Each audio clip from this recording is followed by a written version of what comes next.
Uh, hey everyone, I'm gonna be discussing the new Spider-Man movie, Brand New Day.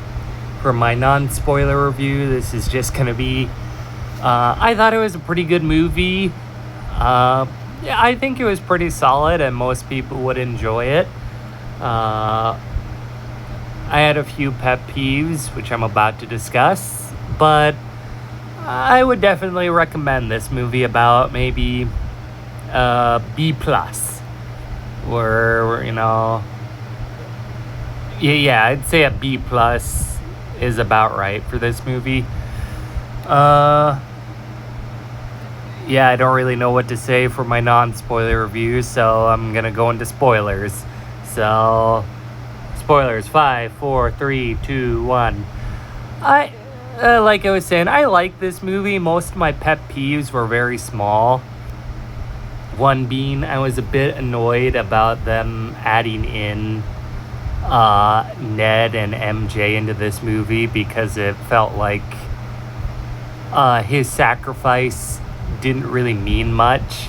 If they're just going to add both of them right back into the next movie and give the hint of, oh, maybe will they, won't they? Especially, I mean, we don't know if Ned regained his memories at the end. But, I mean, to be honest, it'll be very close. But it would have been a lot easier or a lot more fun if, with this, at least Peter learned to move on from those two. That maybe, he gained a new friend in Jean Grey, even though she had to run away. That's how he makes his friendship with the X-Men. Or that with this, it could have been a better metaphor of growing up, of your childhood crush or your best friend. Thinking that you're gonna be there forever and ever, and then you slowly grow apart because they're just different people from you. That could have been a good message about him being an adult, and the reason he couldn't control his new spider powers was because he couldn't accept him moving on from his past. A few of my pet peeves, one being, I don't know what it is about Ned's actor or Ned's character, but he just looked like such a douche in this movie. I just couldn't take it.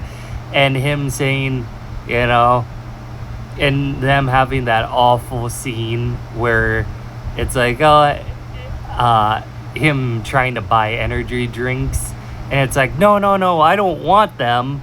It's just, make sure you remember my face to the next time I don't get them. It's like, no, wait, this time, and only this time, I want them, so please give them to me. And it's like, oh my god.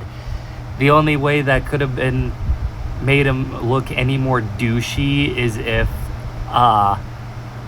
he gave a big spiel about, oh my god, how unhealthy these things are, and then it's like, oh yeah, I'll take 3 of them, or I'll take 5 of them.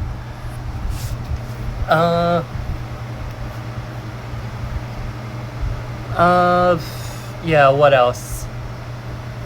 Another one of my pet peeves was the inclusion of Yelena in this movie. It just really annoyed me.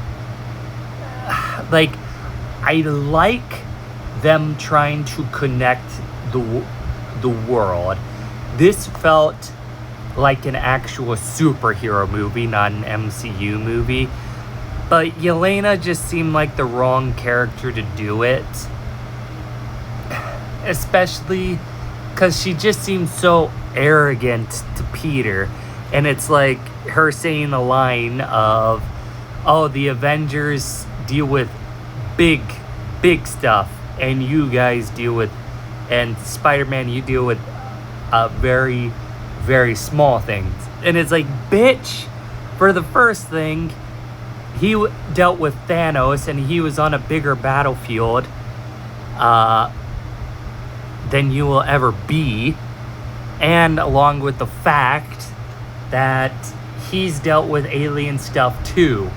So, also,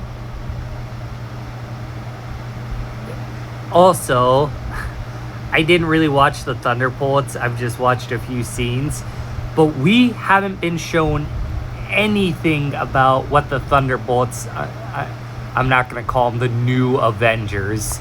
I'm going to call them the Thunderbolts, you know. But we haven't seen anything about what they've been up to in this time. Along with that, the Sentry is the one that's been carrying most of them. Because you look at them, the only two people with powers on their team is Ghost and the Sentry. The rest are just hyper assassins, basically. Sure, there's the Red Guardian, but, I mean, a bullet will still probably stop him too, you know? So the only ones with actual powers is the Sentry, basically, which carries the whole frickin' team. And it's like, bitch, what the frick do you mean you deal with big stuff? You mean the Sentry deals with big stuff.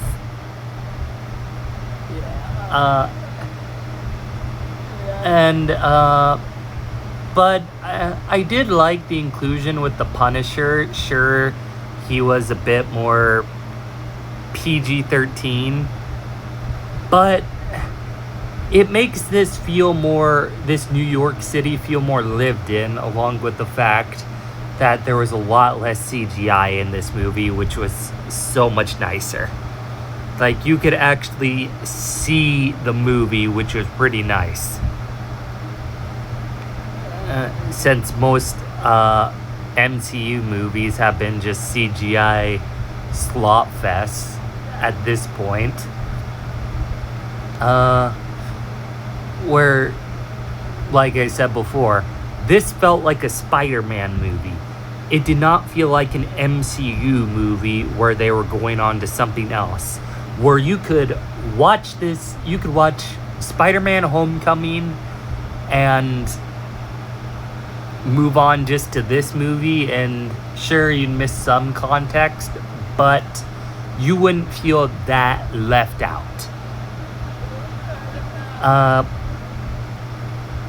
At least in my opinion. The inclusion of the Hulk, sure, it was for gratification purposes. Just, oh my god, guys, it's the Hulk. Selling points, yeah.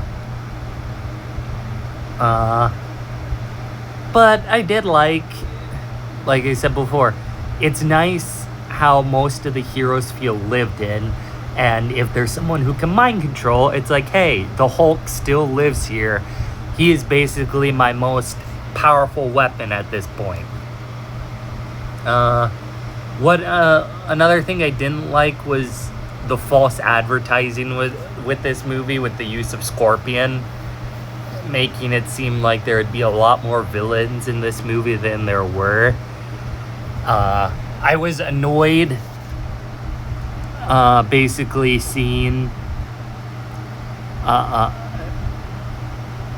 all of the main Spider-Man villains as a montage, and the main fights was with the hand. Because it seems like what I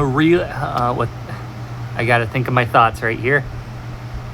It seems like what would have been a lot nicer or cooler was, instead of the hand as the final fight, Jean released all of the Spider-Man villains.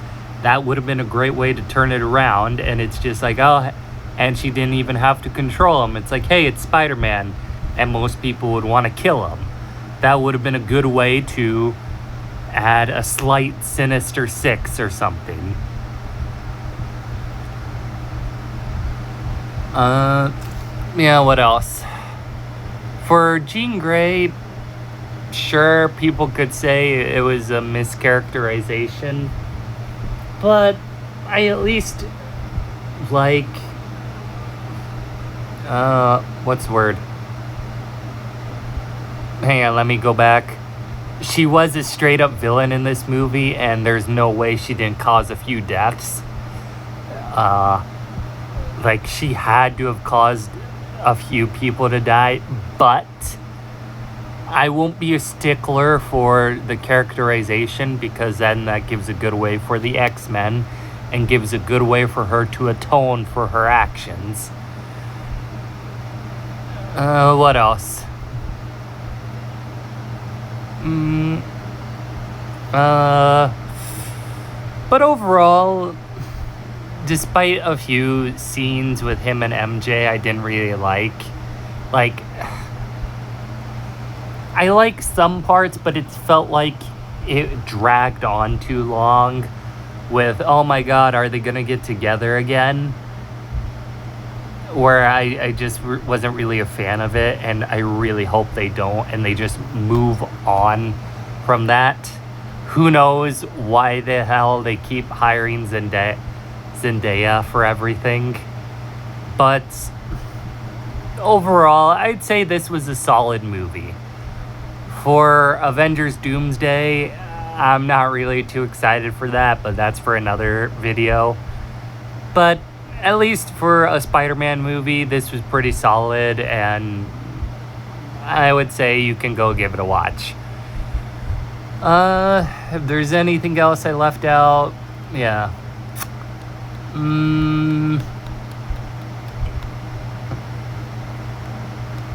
Yeah, I think this just should have been a more...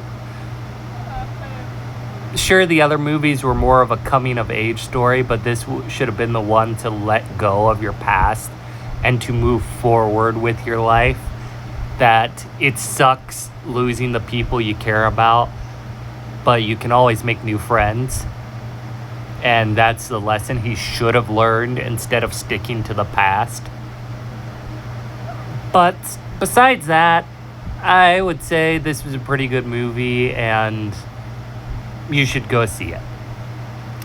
Alright, thanks guys. Bye.